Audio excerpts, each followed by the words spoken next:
फातिहा।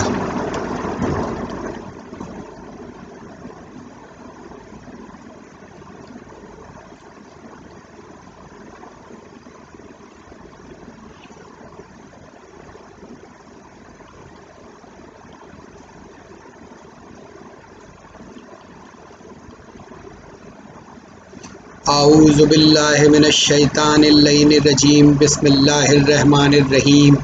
अल्हम्दुलिल्लाहि रब्बिल आलमीन वस्सलातु वस्सलाम अला अशरफुल अंबिया वल मुरसलीन व अबुल क़ासिम मुहम्मद।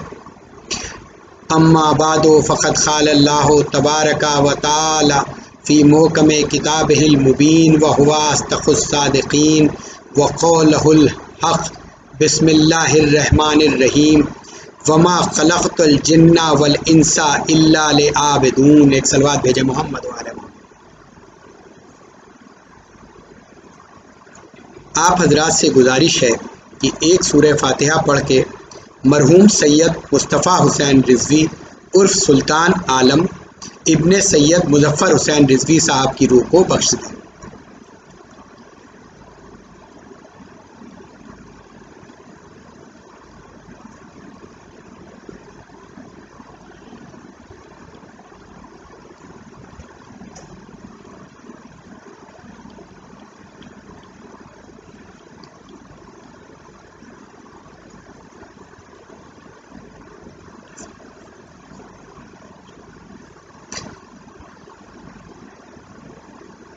सबसे पहले तो मैं ये बात कहना चाहता हूँ कि जो ये मजलिस चेहलुम का एहतमाम रफ़त भाई ने किया है हुसैनी चैनल के ज़रिए, और मोमिनीन तक ये जो 2 दिन तक लगातार मजलिसों का सिलसिला अपने वालिद की इसाले सवाब के लिए रखा है, मैं समझता हूँ ये उनको इस हालात में, इस दौर में और आज के इस माहौल में उनको ईसाल पहुँचाने का ये बेहतरीन तरीक़ा है।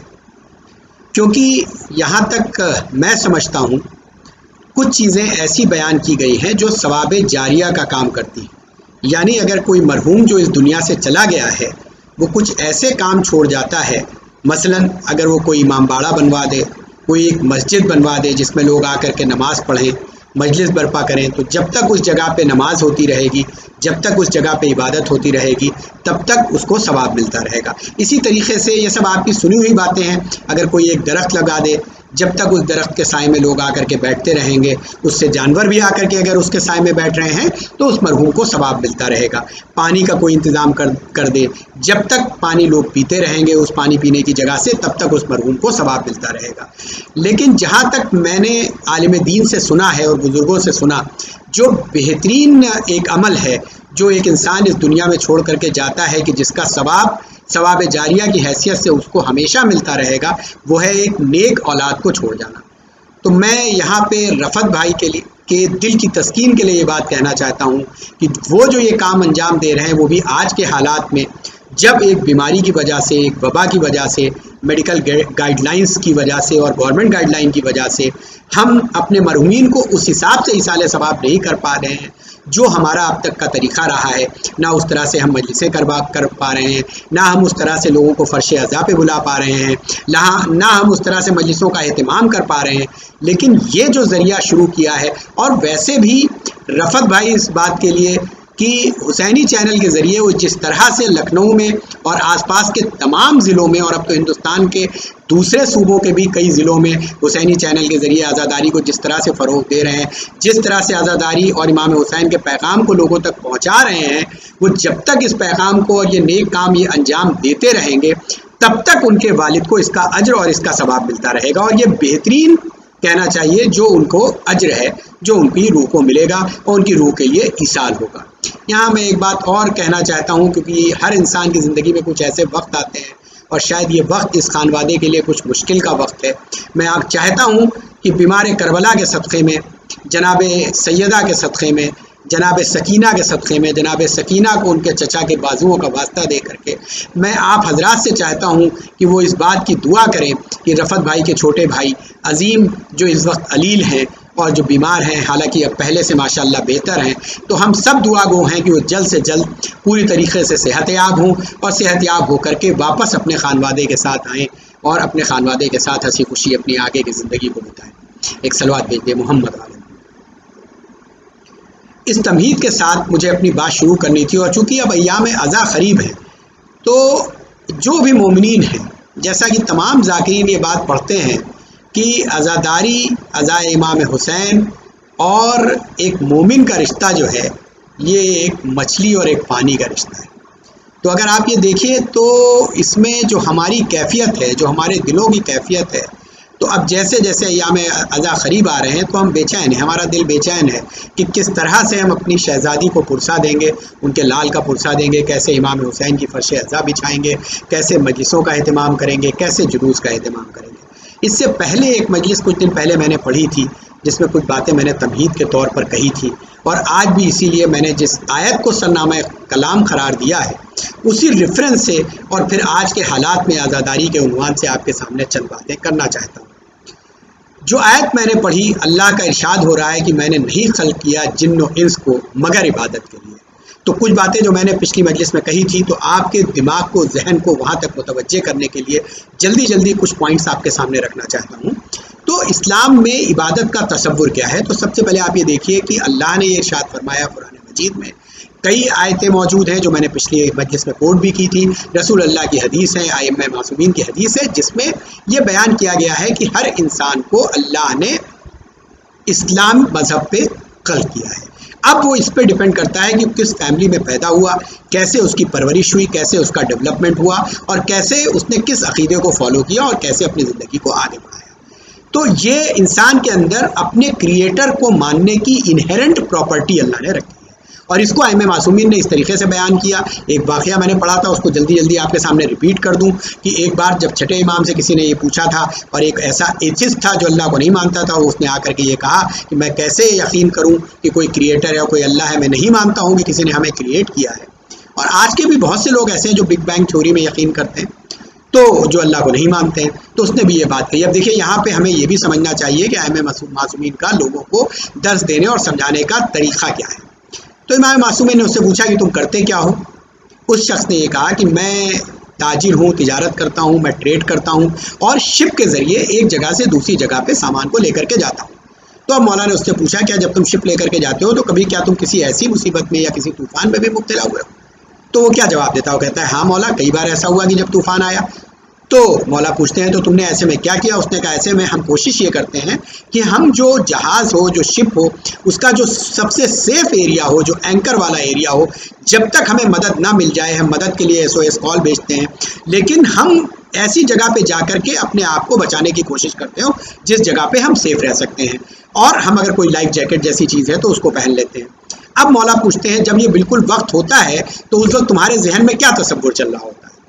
तो वो ये जवाब देता है कि ऐसे में मौला बस ये ख्याल रहता है कि कोई हो जो मेरी मदद करे और मुझे इस मुसीबत से बचा ले। तो मौला कहते हैं, बस ये जो कोई तुम सोचते हो ना, यही तुम्हारा खालिक है, यही तुम्हारा क्रिएटर है, जो तुम्हारी ये रगे जाँ, यानी जो ये शाह रग है, यानी ये वो आर्टरी मेडिकल की लैंग्वेज में जो हार्ट से ब्रेन को ब्लड सप्लाई करती है, यानी जिसपे पूरा निज़ाम टिका हुआ होता है, उससे भी ज़्यादा करीब है। जितनी वो हमारे रूह और जान के करीब है, उससे ज़्यादा अल्लाह हमारे करीब है। तो इस तरह से हर आदमी के अंदर, ये हर इंसान के अंदर, हर मखलूक के अंदर ये इनहेरेंट प्रॉपर्टी है कि वो अपने क्रिएटर को माने।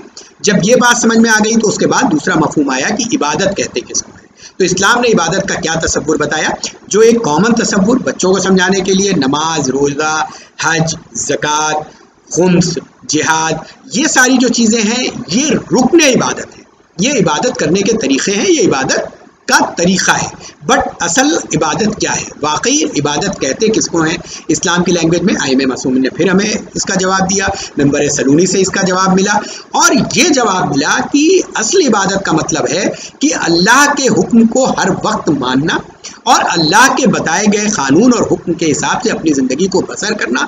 और यहीं पे बात मुकम्मल नहीं हुई, और उससे भी ज़्यादा ज़रूरी ये है कि जो आपका हुकूक़ुल इबाद है, यानी जो आपके साथ में और लोग रह रहे हैं, ख्वाह वो आपके पड़ोसी हों, आपके फ्रेंड्स हों, आपके रिश्तेदार हों, आपके माँ बाप हों, आपके भाई बहन हों, आसपास के आपके जानवर क्यों ना हों, लेकिन उनके जो हुकूक़ आपके ऊपर हैं, अगर आप उन हुकूक़ को पूरा कर रहे हैं और उसके बाद अल्लाह ने जो आपको हुक्म दिया है जिन चीज़ों को करने का, उनको अगर आप उनका शुक्र करते जा रहे हैं, यानी जो नेमतें आपको अदा की हैं, ये भी मैंने पिछली मजलिस में पढ़ा था कि इबादत का तसव्वुर कैसे पैदा होता है। एक बच्चे को कोई गिफ्ट मिलता है, हम फ़ौरन उससे कहते हैं शुक्रिया अदा करो। तो ये जो शुक्रिया का कॉन्सेप्ट है, यही इस्लाम में इबादत का कॉन्सेप्ट है कि जब हम क्रिएटर को मान लें कि कोई हमारा क्रिएटर करने वाला है, कोई हमें क्रिएट करने वाला है, कोई हमारा खालिक है, कोई हमारा राज़िक है, कोई हमें रिस्क देने वाला है, कोई हमें पालने वाला है, कोई हमारी मुसीबतों में मदद करने वाला है, तो जब हमें ये एहसास पैदा हो जाए और उन नेमतों का हम एहसास कर लें, तो उन नेमतों का एहसास करके उस खालिक के आगे सजदे शुक्र को झुका देना, यही इबादत कहलाता है। तो एक तो इबादत जो हमारा खालिक है उसके सामने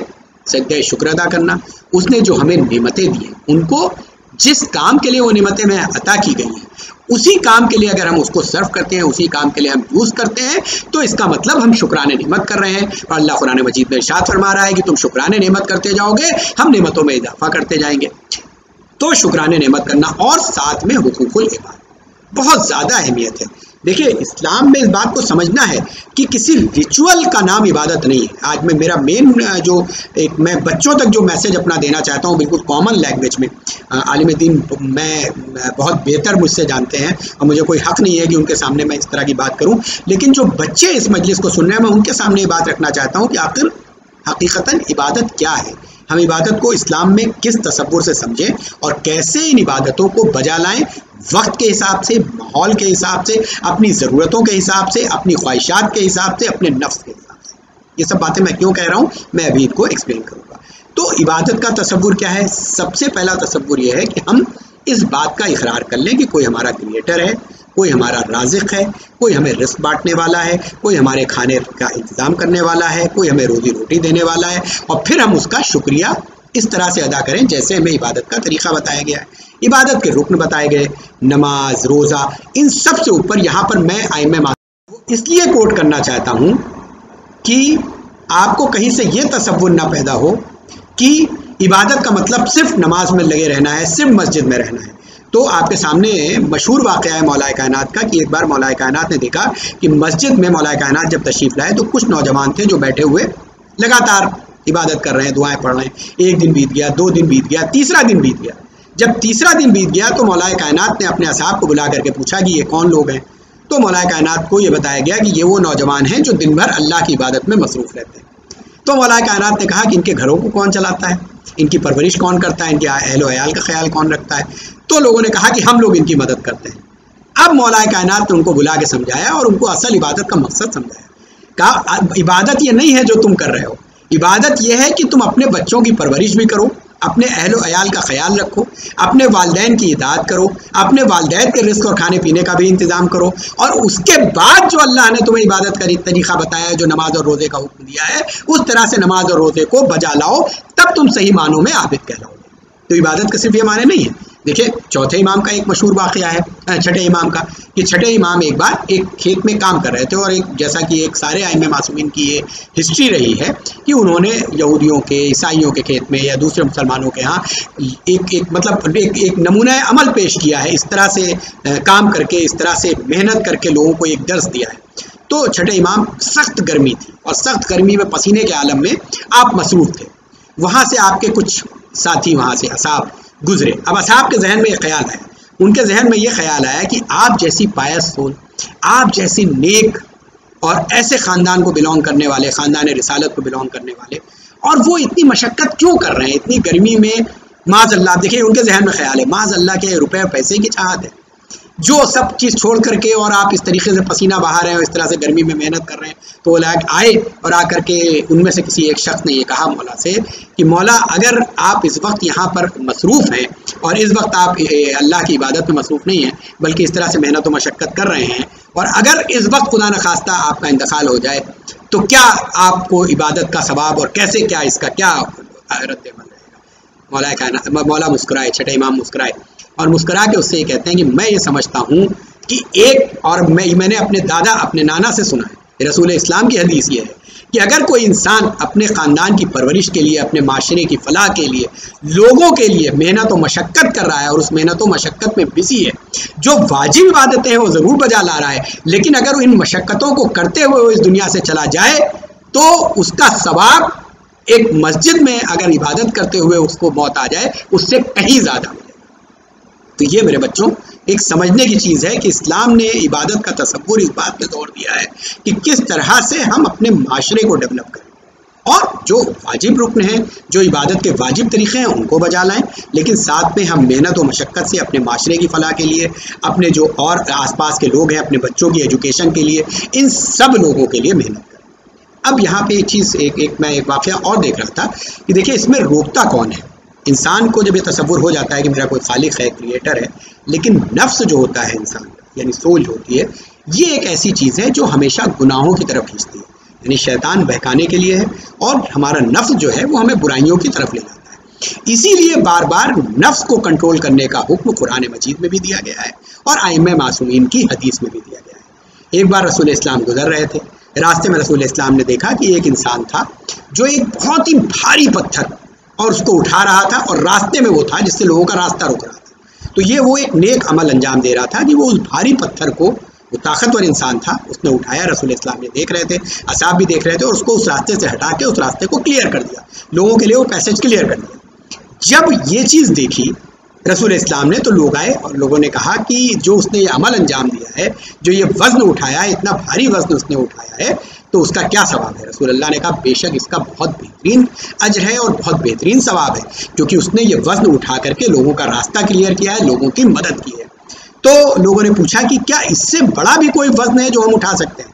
अब रसूल इस्लाम इरशाद फरमाते हैं कि जो हमारे नफ्स में अगर कोई बुराई पैदा हो रही हो और हम उस नफ्स से जो टकराते हैं, उस नफ्स को जो बुराइयों से दूर रखने की कोशिश करते हैं, उस कोशिश के लिए जो हम एफर्ट करते हैं, वो एफर्ट इस भारी वज़न को उठाने के एफर्ट से भी ज़्यादा है। तो ये नफ्स है जो हमें बुराइयों की तरफ ले जाता है और इस्लाम और आइम्मा मासूमीन हमें इन नफ्स की बुराइयों से पाक व पाकीज़ा करने के लिए आए हैं, हमें हमेशा समझाने के लिए आए हैं। एक और बात देखिए, इबादत, वक्त, हालात, मैं अपने उस पॉइंट की तरफ आना चाहता हूँ कि इबादत के जो रुकन हैं ये वक्त, हालात और माशरे के हिसाब से होते हैं। इसमें इस बात का भी रोल होता है कि किस तरह के हालात हैं। एक नौजवान आदमी के लिए इबादत अलग है, एक मिडिल एज आदमी के लिए, एक ओल्ड एज आदमी के लिए अलग तरह की इबादत है, एक औरत के लिए इबादत के जो उसूल हैं वो अलग है। एक औरत की अपने बच्चों के लिए परवरिश, अपने बच्चों को दूध पिलाना, अपने बच्चों की परवरिश करना, उनकी देखभाल करना, घर का ख्याल करना, ये इबादतों में शुमार है। एक नौजवान आदमी के लिए घर से बाहर निकलना, रिस्क को तलाश करना, माशरे में लोगों की मदद करना, ये इबादत में शुमार है। एक ओल्ड एज आदमी है, वो अल्लाह की इबादत के जो और तरीक़े हैं वो तरीक़े, साथ में लोगों को अच्छे मशवरे देने जो उसने अपने एक्सपीरियंस से सीख रखा हो, लोगों को नसीहत करना, लोगों तक अच्छी बातें पहुंचाना, अल्लाह और रसूल की बातों को पहुंचाना, ये इबादत में शुमार है। तो एज और ज़माने के हिसाब से इबादत के तसव्वुरात बदलते रहते हैं, मेथोडोलॉजीज़ बदलती रहती है, इस बात को समझने की ज़रूरत है। यहाँ पर मैं एक बात और कहूँगा कि जो नफ्स की बात की जा रही है, नफ्स हमेशा बुराइयों की तरफ ले जाता है, लेकिन एक और चीज़ पर बहुत ज़ोर दिया गया है इस्लाम में। दो तरीक़े बताए गए हैं अल्लाह से दुआ मांगने के। जैसे इस वक्त हमारा दिल रो रहा है, जैसे मैंने कहा था, मैंने शुरुआत की थी अपनी बात की कि अय्याम अज़ा करीब आ रहे हैं, तो हम सब मोमिनीन ये चाहते हैं कि किस तरह से हम अपने आका हुसैन का मातम कर सकें। तो हम सबको चाहिए कि अल्लाह की बारगाह में दुआ करें।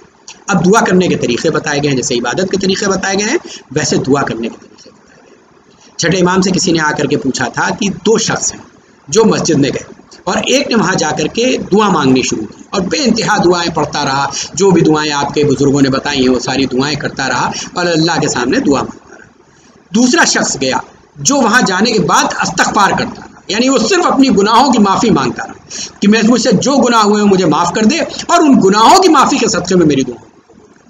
तो अब ये दो अमल हैं, दोनों बराबर से मस्जिद में अमल कर रहे हैं। और उसके बाद इमाम से पूछा गया कि किसका अमल ज़्यादा अफजल है। इमाम ने पहला जवाब ये दिया कि दोनों के अमल ठीक हैं, दोनों के अमल अल्लाह की राह में कबूल हैं, चाहे वो दुआ मांगे चाहे वो इस्तग़फ़ार करे, दोनों तरीक़े से उसकी दुआ की कबूलियत है। लेकिन फिर जब उसने पूछा कि अगर इन दोनों में से कोई एक तरीक़ा चुनना हो, तो मौला ने ये इरशाद फरमाया कि जो तरीक़ा है इस्तग़फ़ार का, ये आपको इबादत की उन मंजिलों तक जाता है। यानी जब आप इस बात का इकरार कर लेते हैं कि हम गुनाहगार हैं, बहुत से गुनाह हमसे अनजाने में होते हैं, बहुत से गुनाह हमसे जानते हुए होते हैं, तो जब हम इस्तग़फ़ार करते हैं अल्लाह की राह में और उस इस्तग़फ़ार के वसीले से दुआएं मांगते हैं, तो दुआओं की कबूलियत और सनद बढ़ जाती है। तो ये भी एक तरीक़ा बताया गया। एक और चीज़ यहाँ पर यह आ जाती है, लोगों के जहन में आ रही है और धीरे धीरे एक नाउम्मीदी सी आने लगती है जो हमारी दुआएँ कबूल नहीं होती। मगर अल्लाह ने नाउम्मीदी को कभी पसंद नहीं किया। कई जगह आयतें कुरान में मौजूद हैं जहाँ पे बार बार ये कहा गया कि कभी अल्लाह की ज़ात से नाउम्मीद न हो। चौथे इमाम सदीद सज्जाद अलैहिस्सलाम, आपका वाक़या है। देखिए, एक वाक़या मिलता है आपको कि एक शख्स आया जिसको लेकर के लोग आपके पास आए। वो किसी दूसरे शहर का रहने वाला था। वहाँ से उसको लेकर के इमाम सज्जाद की खिदमत में लोग आए और लोगों ने उसकी कैफियत इस तरह से बयान की कि ये बताया कि ये जो शख्स है इसने किसी का नाहक कत्ल कर दिया, गलती से, जानबूझकर नहीं किया उसने, लेकिन उससे कत्ल हो गया। और जब कत्ल हो गया तो ये बात उसके दिमाग में बैठ गई कि मैंने ये गुनाह कर दिया और इस गुनाह की मुझे कोई माफ़ी नहीं मिल सकती। तो उसने लोगों से, आलिम दीन से मालूम किया तो ये बताया गया कि तुम जाओ और अगर इसका क़िसास या इसका बदल उनकी फैमिली वाले एक्सेप्ट कर लें और तुम उनको ये दे दो तो तुम इससे बरी हो सकते हो, क्योंकि तुमने इरादतन कत्ल नहीं किया है। अब वो इंसान गया और जब उन लोगों के पास गया तो उन लोगों ने उसका क़िसास लेने से मना कर दिया। ये बात उसके जहन में बैठ गई। अब ये एक साइकोलॉजिकल प्रॉब्लम हो गई, ये एक साइकोलॉजिकल इलनेस में बदल गई और वो एक इंसेन, एक पागलपन वाली कंडीशन में आ गया और उसे ये लगने लगा कि अब उसके लिए कोई माफ़ी नहीं है। और वो परेशान हाल, उल्टी सीधी बातें करना, रात में जगना और एक पागलपन की कैफियत में आ गया। उसके घर वाले, उसके साथ वाले परेशान हो गए। सब लेकर के उसको चौथे इमाम के पास आए। अब देखिए, ये जो तबीबे नफ्स, यानी कैसे जो नफ्सों को पाक करने के लिए आए हैं, जो नफ्सों को शिफा देने के लिए आए हैं, वो कैसे इन चीज़ों का इलाज, रूहानी इलाज, और कैसे इन चीज़ों को से लोगों को पाक करते रहे। तो चौथे इमाम ने जब ये पूरी कैफियत सुनी तो उसको बुलाया, बिठा करके पूछा कि तुम्हें दिमाग में क्या ख्याल आता है। तो उसने कहा, मेरे दिमाग में ये ख्याल आता है कि अब मुझे कोई माफ़ नहीं करा सकता, मेरे लिए कोई माफ़ी नहीं बनी है और मुझे तो अब अजाब में मुब्तला होना ही है, चाहे मैं कुछ भी कर लूँ, मुझे अल्लाह के यहाँ माफ़ी नहीं है। चौथे इमाम ने उससे कहा कि देखो, तुमने कुरान में आयतें पढ़ी हैं जहाँ अल्लाह ने इरशाद फरमाया, और मैंने अपने नाना से भी सुना है कि कभी अल्लाह की ज़ात से नाउम्मीद ना हो, तुम अल्लाह की राह में इस्तग़फ़ार करते रहना। हाँ, ये ज़रूर है, जो हुकूकुल इबाद यानी लोगों के हक़ तुम पे रह जा रहे हैं, उनको माफ़ करने का हक़ उसी लोगों पर है, लेकिन अल्लाह बड़ी से बड़े गुनाहों को माफ़ करने वाला है अगर सही तरीक़े से उसकी राह में गिड़गिड़ा करके माफ़ी मांगी जाए। तो तुम अगर अल्लाह की राह में माफ़ी मांग रहे हो तो अल्लाह तुम्हें बेशक माफ़ करेगा। फिर भी वो कहता है, लेकिन मैं इनसे कैसे माफ़ी हासिल करूँ। तो मौला ने उससे कहा कि क्या तुमने उनको जा करके उसका बदल या क़िसास देने की कोशिश की। उसने कहा, मैंने कोशिश की, लेकिन उन लोगों ने लेने से इनकार कर दिया। अब मौला क्या कहते हैं, मौला कहते हैं तुम एक काम करो, जब ये लोग कहीं बाहर गए हुए हों तो जितना क़िसास शरअ ने तय किया है, यानी वो पूरे कानून है, शरई कानून है कि अगर किसी का गैर इरादतन कत्ल हो जाए तो हमको उसके बदले में उसकी फैमिली को क्या क़िसास या क्या बदल देना चाहिए। चौथे इमाम ने वो बदल उसको बताया और कहा कि जब वो लोग घर पे मौजूद ना हो तो तुम ये बदल ले जा करके उनको दे सकते हो और अल्लाह की राह में ये बदल कबूल है और तुम्हें इस अजाब से मुब्तला मिल जाएगी। इतना कन्विंस हो गया वो आदमी कि जो इंसानिटी की हद तक था, उसके दिल में इत्मीनान आ गया और उसने उस सेल को अंजाम दिया। तो आप ये देखिए कि अल्लाह की राह में किसी भी तरीके से हमें नाउम्मीद नहीं होना है, बड़े से बड़े गुनाहों की माफ़ी है। तो बस यहाँ पर मैं अब तमहीद बना चुका और अपनी बात को बस ख़त्म करना चाहता हूँ। कोई लंबी मजलिस मुझे नहीं पढ़नी थी, बस जैसा आपके सामने इसाले सवाब के लिए एक हुक्म था तो मैं आपके सामने कुछ बातें रखना चाहता था। और मुहर्रम के सिलसिले से, याम अज़ा के सिलसिले से हम लोगों को यहाँ पर भी यही बात समझने की ज़रूरत है कि इस्लाम में इबादत का तसव्वुर रुकन इबादत। देखिए, नमाज बहुत बड़ी इबादत, अव्वल वक्त नमाज पढ़ना ज़रूरी है, लेकिन मैं ये कहने का हक़ नहीं रखता और ना मुझे इतना इल्म है।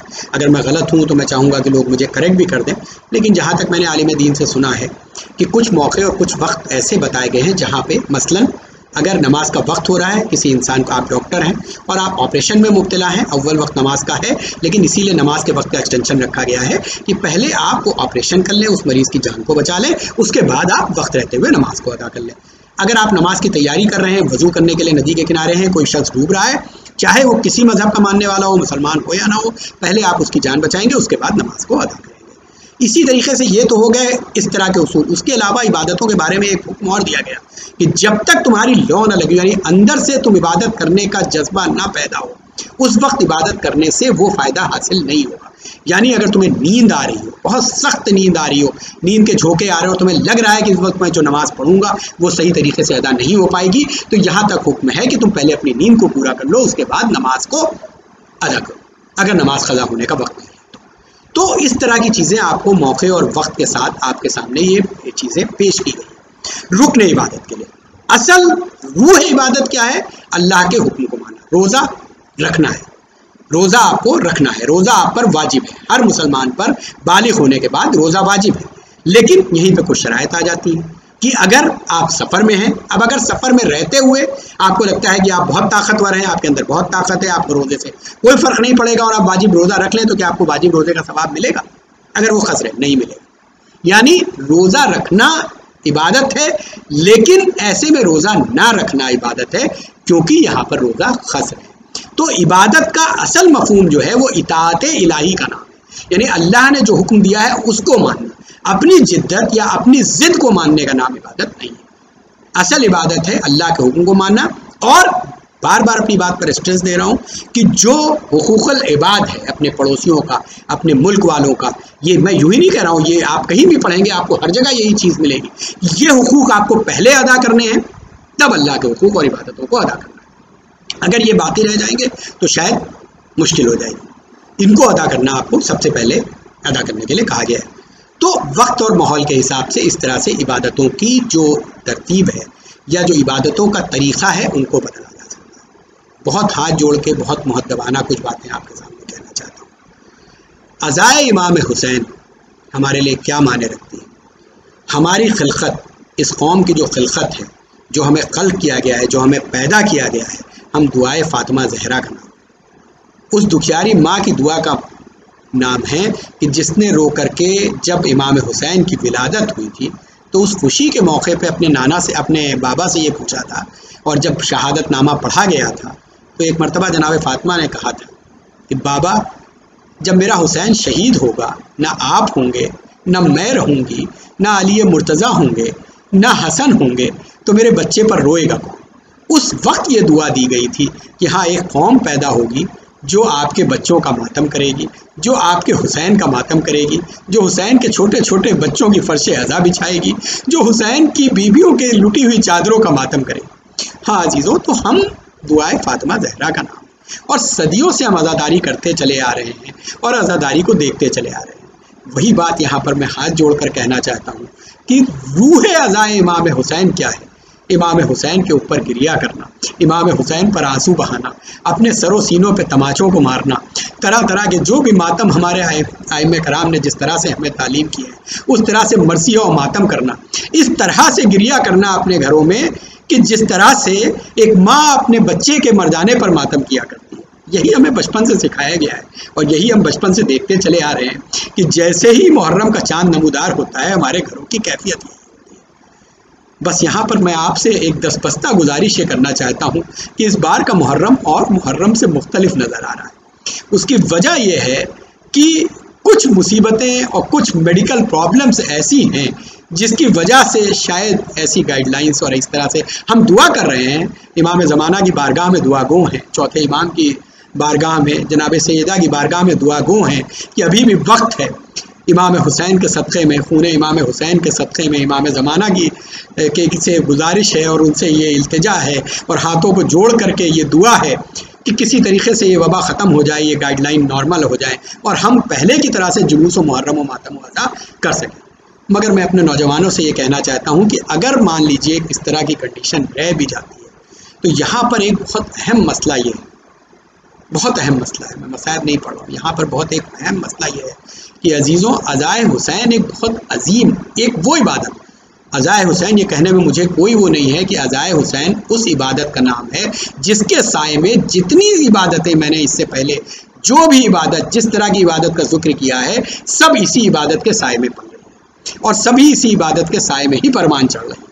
तो ये उस अजीम इबादत का नाम है, इसका एक के साए में, और इस इबादत का एक तक़द्दुस है। इस इबादत की एक बहुत हाई वैल्यू है जो लोगों के सामने है।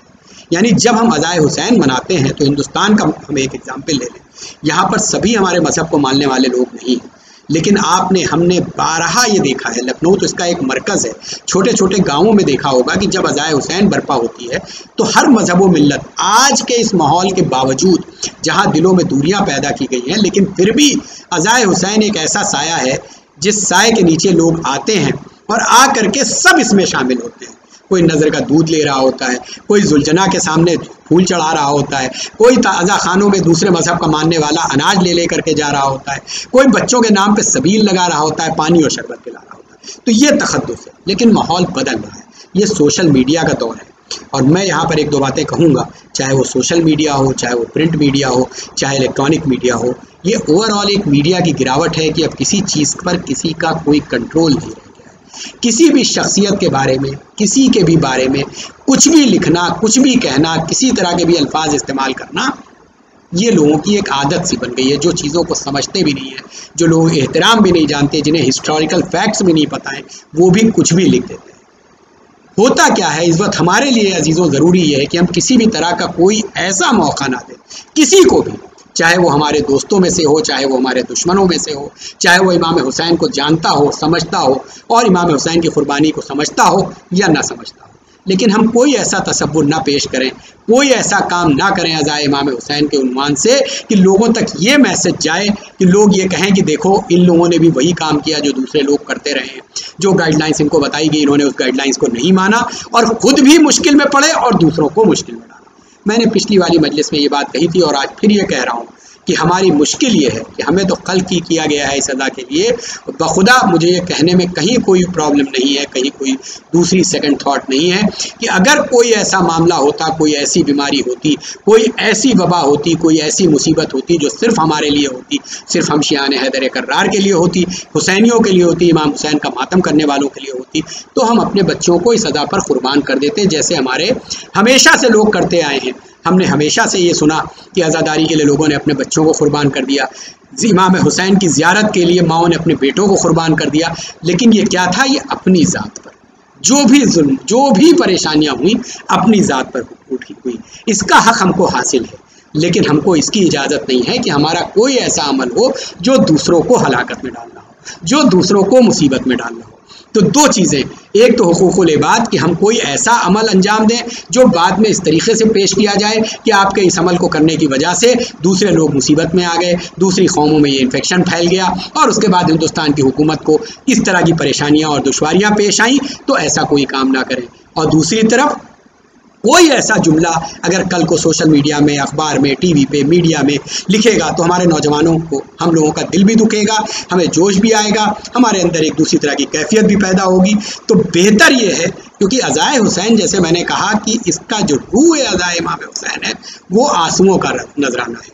तो मुझे तो लगता है कि अगर इस हालात में अज़ाए हुसैन को हम बर्पा करेंगे तो हमारी अज़ाओं की शिद्दत और बढ़ जाएगी, हमारी अज़ा की शिद्दत और शिद्दत गम और बढ़ जाएगी। कैसा पहली मुहर्रम को अगर चांद नमूदार हुआ और ये फैसिलिटीज़ इसी तरीके से, ये रेस्ट्रिक्शन रहे, तो क्या होगा? जो अज़ा खाने पहले आबाद होते थे जिसमें बहुत सारे लोग इकट्ठा होते थे, अब हर घर और हर दिल एक अज़ा खाने की तरह नजर आएगा। यानी घर में, हर घर में शाम को चाहे 4 या 5 लोग क्यों ना मौजूद हों, सिर्फ घर के लोग मौजूद होंगे, बच्चे मजलिसें पढ़ेंगे, बच्चे नौहे पढ़ेंगे, बच्चे मातम करेंगे, माँ बाप गिरिया करेंगे, बुजुर्ग हमारे गिरिया करेंगे और अज़ाए हुसैन बर्पा करेंगे। क्योंकि ये तो आप हम रहें या ना रहें, हमें मातम करने की इजाज़त मिले या ना मिले, मगर इस पूरी दुनिया में इधर मुहर्रम का चांद नमूदार होता है, पत्थरों से अज़ाए हुसैन की आवाज़ आती है, पहाड़ों से अज़ाए हुसैन की आवाज़ आती है और पेड़ों और दरख्तों और चरिंद और परिंद से अज़ाए इमाम हुसैन की आवाज़ आती है, फरिश्तों में अर्श पे अज़ाए हुसैन की सदाएं बुलंद होती हैं। तो हम तो सिर्फ एक उसका हिस्सा हैं और हम पूरी शिद्दत से उसी तरीके से अज़ाए इमाम हुसैन मनाएंगे। हम सोशल मीडिया के ज़रिए जो मजलिसें, जैसे मैंने कहा अभी आप यही देख लीजिए, कहाँ 40वें की एक मजलिस का एहतमाम होता था, कोई बुज़ुर्ग गुजर जाए, इसाले सवाब के लिए एक 40वें का एहतमाम किया जाता है, लोगों को बुलाया जाता है। इस बार मजबूरी की बिना पे हम लोगों को नहीं बुला पा रहे हैं, मगर उसका नतीजा ये हुआ कि रफ़त भाई ने 2 दिन ये लगातार मजलिसों का एक सिलसिला रखा है और जहाँ जहाँ भी पूरी दुनिया में लोग इन मजलिसों को सुन रहे हैं वो अज़ाए इमाम हुसैन में शामिल हैं, इमाम हुसैन पर गिरिया कर रहे हैं और इन गिरिया कर करके इमाम हुसैन को, जनाब सैयदा को, उनके बेटे का पुरसा दे रहे हैं। हाँ अज़ादारों, मैंने अपनी बात को जहाँ यहाँ तक लाया हूँ मैं, और यहाँ पर एक बात जहाँ मैंने कही थी बीच में कि कभी भी अल्लाह की ज़ात से नाउम्मीद नहीं होना चाहिए, नाउम्मीदी सबसे बड़ा गुनाह है। और हम सबको इस बात का एक बार दिल में ज़रूर ख्याल करना चाहिए कि शायद हमसे कुछ गलतियां हुई होंगी, शायद हमसे कुछ कोताही हुई होगी, जिसकी वजह से हम उस तरह से अदाए हुसैन नहीं बर्पा कर पा रहे हैं जिस तरह से अदाए हुसैन बर्पा किया करते थे। आइए जनाब हुर का वास्ता दे करके और इमाम हुसैन की बारगाह में, इमाम ज़माना की बारगाह में, जनाब सैयद सज्जाद की बारगाह में इस बात के लिए, जनाब सैयदा से इस बात के लिए दुआ करें कि हमारी गुनाहों को माफ़ कर दे, हमारी गलतियों, हमारी कोताहियों को माफ़ कर दें और हमें फिर से वो तौफीक अता करें कि हम फिर से अदाए इमाम हुसैन उसी तरीके से बर्पा कर सकें जिस तरह से बर्पा करते थे। हाँ अजीज़ों, बस जनाब हुर का तसव्वुर दिमाग में आ गया, उनके मसाइब पर अपनी बात को तमाम कर दूंगा। जनाब हुर की शख्सियत जो है वो मिसाली शख्सियत है जो हमें हर बार इस बात का एहसास दिलाती है कि कितना भी कोई गुनाहगार क्यों ना हो, लेकिन जब वो इस बारगाह में आ जाता है और सच्चे दिल से तौबा कर लेता है तो उसके गुनाह माफ़ कर दिए जाते हैं। बस असहाब इमाम हुसैन के ज़िक्र के साथ मैं अपनी मजलिस को तमाम करूँगा। जनाब हुर की ज़ात वो ज़ात है कि आप जो थे वो वाक़या मिलता है कि एक मकाम पे इमाम हुसैन का काफ़िला और जनाब हुर का काफ़िला एक जगह पर एक साथ मौजूद था। अब दोनों काफ़िले जब साथ में मौजूद थे, अब देखिए फ़र्ज़ंद रसूल इमाम हुसैन, जवानाने जन्नत के सरदार, जिनकी नज़र में पूरा शहादतनामा था, एक मरतबा उन्हें पता है कि हुर का मुकाम क्या है। जनाब अब्बास को बुलाया, कहा अब्बास जाओ और हुर से जा कर के ये पूछो कि नमाज का वक्त हो गया है, नमाज वो मेरे साथ पढ़ेगा या नमाज खुद पढ़ना अलग पढ़ना चाहता है। जनाब अब्बास गए, जनाब हुर फरमाते हैं आका नमाज तो मैं आपके ही पीछे पढ़ूँगा। ये जो रमक, जो ईमान की एक रोशनी थी आपके दिल में, ये इमाम हुसैन देख रहे थे। जनाब हुर के रिसाले ने इमाम हुसैन के पीछे नमाज अदा की और यहीं पे वो भी तसव्वुरात, वो भी चीज़ें सामने देखने को मिली कि जब हुर का रिसाला इतना प्यासा था कि जो घोड़े थे और जो ऊँट थे उनकी ज़बानें बाहर निकल रही थी। इमाम हुसैन के साथ छोटे छोटे बच्चे मौजूद थे, लेकिन इमाम हुसैन ने एक मरतबा मौला अब्बास को बुला करके कहा पूरे लश्कर को सैराब कर दो, यहाँ तक कि इन जानवरों को भी अपने सामने सैराब करना। खुदा आपको कोई गम न दे सिवाय गम इमाम मज़लूम करबला के। हाँ आज़ादारों, पूरे लश्कर को जनाब हुर के सैराब किया गया। मौला अब्बास ने खुद अपने सामने सैराब किया। हाँ वो मंजर ज़रूर आपको याद आया होगा जब ये लुटा हुआ काफिला 11 मुहर्रम को चल रहा है और वो शिमर मलऊन जो जनाब सकीना को दिखा करके सकीना को एक पूजा आप नहीं देता है बल्कि मशकीज़े से पानी को ज़मीन हाँ ये साक़ी ये कौसर है, पूरे लश्कर को सैराब किया और उसके बाद चाहते हैं कि अब घोड़े को आगे बढ़ाएं। एक मरतबा जनाब हुर आगे बढ़े और अब जनाब हुर ने एक मरतबा हजाम फ़रस में हाथ को डाला और कहा कि अब तो आपको जिधर मैं कहूँगा उधर चलना पड़ेगा। एक मरतबा त्योरियों पे बल आ गए। इमाम हुसैन कहते हैं हुर, तेरी माँ तेरे मातम में बैठे, तू फर्जंद रसूल से कह रहा है कि तू जिधर कहेगा मुझे उधर काफिले को ले जाना होगा। एक मरतबा हुर थर थर काँपने लगे और थर थर काँपते हुए एक बार इमाम हुसैन को देखते हैं। अब देखिए ये इमाम हुसैन क्यों कह रहे हैं कि तेरी माँ तेरे मातम में बैठे, उसको उसकी माँ की याद क्यों दिला रहे हैं? वो इसलिए याद दिला रहे हैं कि मर्तबा जनाब फ़ातिमा का उसके सामने आ सके। एक मरतबा हुर थर थर काँपने लगे, का फर्जंद रसूल अगर किसी और ने हुर के सामने ये बात कही होती तो शायद मैं तलवार को बाहर निकाल लेता और कुछ कहता, लेकिन आपकी माँ सिवाय सलवात के और उनके लिए मैं और दुआओं के मैं उनके लिए क्या कह सकता हूँ। एक मरतबा जनाब इमाम हुसैन का काफिला आगे चला, हुर का रिसाला साथ साथ है। वो सब तसव्वुरात छोड़ते हुए एक मरतबा करबला में वो वक्त आया जब शब आशूर आ गई और अपने ख़ैमे में बेकरार टहल रहे हैं, बेकरार टहल रहे। एक मरतबा हुर के ग़ुलाम और हुर के बेटे का आना हुआ। आ करके हुर का बेटा कहता है कि बाबा अगर किसी ने मुझसे पूछा होता कि तुम्हारे बाबा से बहादुर भी कोई अरब में है तो मैं कहता कि मेरे बाबा से बहादुर कोई अरब में मौजूद नहीं है और मैंने किसी भी जंग से पहले आपको परेशान नहीं देखा। कल तो सिर्फ 72 प्यासों से जंग है, लेकिन ये क्या माजरा है कि आपकी आंखों से गिरिया है और आप इस कदर परेशान होते हैं। कभी खैमे से बाहर जाते हैं, कभी आसमान की तरफ देखते हैं, फिर खैमे में आते हैं। एक मरतबा जनाब हुर कहते हैं बेटा ज़रा मेरे साथ खैमे के पीछे तक तो चलो। खैमे के पीछे लेकर के गए, कहा ज़रा ख़याम हुसैनी की तरफ से आती हुई आवाज़ों को सुनो। एक मरतबा बेटे ने जो कान लगा के सुना, छोटे छोटे बच्चों की आवाज़ें आ रही थी, अलतश अलतश अलतश, हाय प्यास मारे जाती है। एक मरतबा जनाब हुर कहते हैं मैं वो मंजर देख रहा हूँ, मैं रसूल अल्लाह को क्या जवाब दूंगा, अरे मैं फातिमा ज़हरा को क्या जवाब दूंगा। मैं उनके छोटे छोटे बच्चों को घेर करके करबला के मैदान में ले आया कि जहाँ वो इस तरह से प्यासे हैं। मैं चाहता हूँ कि मुझे अपने आका के पास ले चलो। हाँ आज़ादारों, बस मैं मसाइब तमाम कर रहा हूँ। एक मरतबा सुबह हुई, जनाब हुर चले और उसके बाद अपने बेटे को और अपने गुलाम को साथ लेकर के चले। जब क़याम हुसैनी के करीब पहुँचे, एक मरतबा करीब पहुँचे तो एक बार जनाब हुर ने कहा कि घोड़े से उतर गए। घोड़े से उतरने के बाद अपने बेटे से कहा अरे मैं एक खतावार गुलाम हूँ, मैं ज़हरा के लाल को और उनके बच्चों को घेर करके यहाँ लाया हूँ, मुझे अपने आका की खिदमत में इस तरह से ले जाओ, ले चलो कि मेरे हाथों को पसे पुश्त बांध दो जैसे एक कैदी गुलाम जाता है। एक मरतबा हाथों को पसे पुश्त बंधवाया, घुटनियों को बल चलते हुए इमाम हुसैन के खैमे की तरफ बढ़े। उधर इमाम हुसैन ने एक मरतबा मौला अब्बास को आवाज़ दी का अब्बास जाओ, मेरा मेहमान आ रहा है, मेरे मेहमान को लेकर के आओ। एक मरतबा मौला अब्बास चले, जनाब हुर को उठाया, कहा उठाया, रुमाल को खोला, गले से लगाया। जनाब हुर कहते हैं कि हाँ मौला अब्बास, क्या मेरे लिए भी माफ़ी है कि क्या मेरे जैसे गुनाहगार को भी माफ़ी मिल सकती है। एक मरतबा मौला अब्बास कहते हैं अरे मेरा आका हुसैन तुम्हारा इंतज़ार कर रहा है, वो ये कह रहा है कि मेरे मेहमान को लेकर के आओ। जनाब हुर को लेकर के इमाम हुसैन की खिदमत में पहुँचे।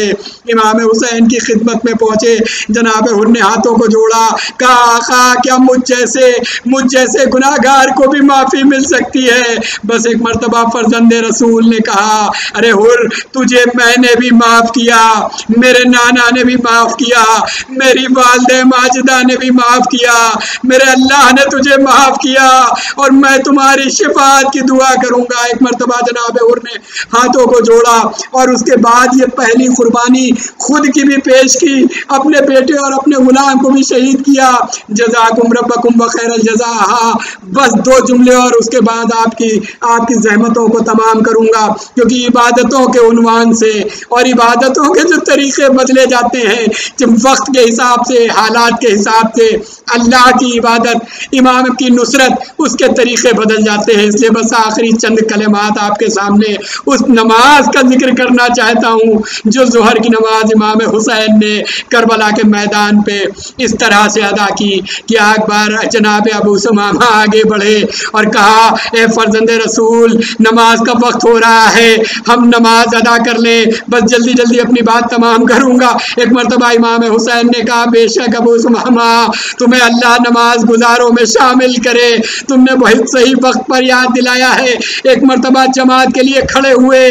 अब ये 2 बूढ़े साहबी जनाब सईद और जनाब ज़ुहैर खैर, जनाब सईद 90 बरस के हैं और हमेशा जब से सुबह से बार बार जनाब हबीब के पास जाते थे और कहते थे हम बुजुर्ग हैं, हम अपने आका पर क्यों कर अपनी जान निसार करेंगे, हम में इतनी ताकत नहीं है कि हम मैदान जंग तक जा सके। एक मरतबा जनाब सईद, अब जब नमाज की सफ़े बिछा दी गई, उधर उमर साद ने हुक्म दिया कि जब ये नमाज में की हालत में हो उसी वक्त इमाम हुसैन को कत्ल कर दिया जाए, उनके ऊपर तीर बरसाए जाएं। ये आवाज़ जनाब सईद के कानों में पड़ी। जनाब सईद इमाम हुसैन के सामने खड़े हुए, तीर चलते रहे। जनाब सईद एक तीर अपनी दाहिनी तरफ लेते हैं, फिर दूसरी तरफ से तीर आता है, इमाम हुसैन के सामने झुक जाते हैं, तीसरी तरफ से तीर आता है, इधर इमाम हुसैन नमाज तमाम कर रहे हैं, उधर 13 तीर जनाब सईद के सीने में पेवस्त हुए। एक मरतबा इमाम ने सलाम फेरा, जनाब सईद इमाम की गोद में गिरे। इस तरह से जनाब सईद इमाम की गोद में आए कि इमाम हुसैन ने आपके सर को जानू पे रखा। अब जो सर को जानू पे रखा, जनाब सईद के चेहरे को देखा, जनाब सईद कहते हैं आका क्या हक़ वफ़ा अदा हो गया। एक मरतबा इमाम ने कहा बेशक सईद, तुमने हक़ वफ़ा अदा कर दिया, तुम इबादत गुजारों में शुमार हो। एक मरतबा जनाब सईद कहते हैं ये ठंडी हवा कहाँ से आ रही है।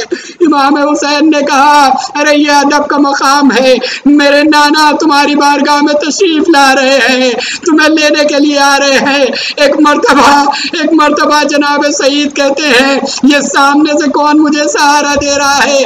कहा अरे ये मेरे बाबा मौलाए कायनात आ रहे हैं जो तुम्हारे इस्तकबाल के लिए आ रहे हैं। एक मरतबा जनाब सईद कहते हैं कोई मेरे बाजुओं को सहारा दे रहा है। इमाम हुसैन कहते हैं अरे ये मेरे भैया हसन है। एक मरतबा इमाम हुसैन ने कहा सईद अपनी आंखों को बंद कर लो, अरे मेरी माँ फातिमा जहरा तुम्हारी शिफात के लिए जन्नत से आ रही है। अरे मेरा दिल चाहता है मैं कहूँ ऐ सईद बड़े किस्मत वाले हो, इमाम के जानू पर सर है, पंजतन तुम्हें लेने के लिए आ रहे हैं। अरे बादे वक्त असर यही इमाम है, शिमरे मलऊन का खंजर है, एक दुखियारी माँ है, लाओ मेरे लाल को मेरी गोद में दे दो, चक्कियां पीस पीस के मैंने अपने लाल को पाला है। इन्ना लिल्लाहि व इन्ना इलैहि राजिऊन। आप हजरात से गुजारिश है कि एक मरतबा सूरह अलहम और 3 मरतबा सूरह कुल हुवल्लाह पढ़ के मरहूम सैयद मुस्तफ़ा हुसैन रिजवी इब्ने सैयद मुजफ्फर हुसैन रिजवी साहब की रूह को बख्श दें।